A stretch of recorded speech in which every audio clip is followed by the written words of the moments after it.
পেলে মেজাজ দেখাচ্ছে আমাকে, মহারাজকে, সব কিছুতেই মেনে নেবো না। কি ব্যাপার? ওই ভাই, দরজা হাট করে খুলে দাঁড়িয়ে আছেন কেন? কি দেখে চক্ষু চড়ক গাছ হলো আপনার? কি হলো? কথা কানে গেল না?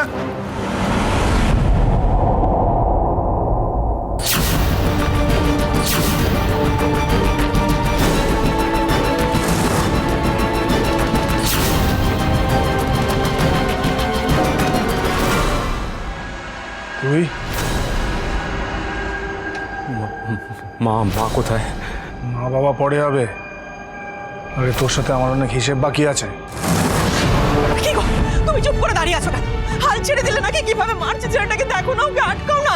আমি তোকে আটকাতে পারছি না, শুনছে না আমার কথা, যাও না গো। ও আমাদের কথাও শুনবে না, আর আমি বলবোও না, কারণ মহারাজ যে কাজটা করছে ওটা ঠিক কাজ করছে।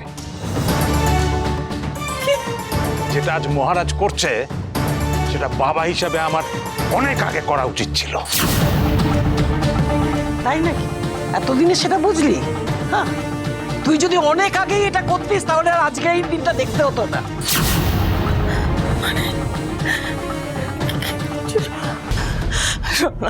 সম্রাট,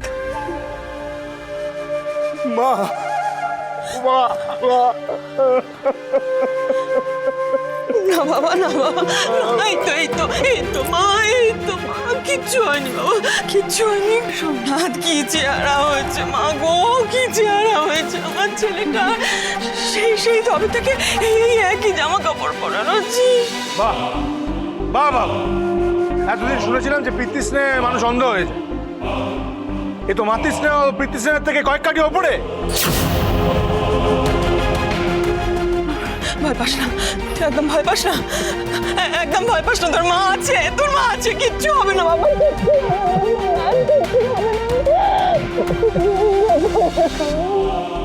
ভালো করলে তুমি, ভালো করলে। এটা একটা লোক বিয়ের আসর থেকে পালিয়ে গেল, তাকে তুমি শাসন না করে বাবা বাচ্চা করছো। যাই হয়ে যাক, আমার তো প্রচুর মার খাবে, প্রচুর মার। ওর মারের কোটা এখনো শেষ হয়নি। কিরে, তোর মুখ দেখে তো মনে হচ্ছে আমার সারা জীবনের সঞ্চয় তুই হারিয়ে এসেছিস। না না না, তা কেন? হারিয়ে আসবে কেন? নিশ্চয়ই কোনো বিপদে পড়েছিল। আরে ওকে তো কথা বলতে দাও, ওকে তো কথাই বলতে দিচ্ছে না তোমার ভিতর ছেলে। কথা বলতে দাও না, দেখো না। সোমনাথ, বল না। ওকে তো প্রশ্নটা করেছে, উত্তরটা ও দিক। মুখ বুঝাচ্ছে কেন তোমার ছেলে? বাবা তো ঠিকই বলেছে, আমি বাবার সব টাকা খুইয়েছি। শ্রুতি আমায় এভাবে টকালো। উড়ান সোম থেকে রবি প্রতিদিন রাত ৮টায় স্টার জলসায় ও ডিজনি প্লাস হটস্টারে।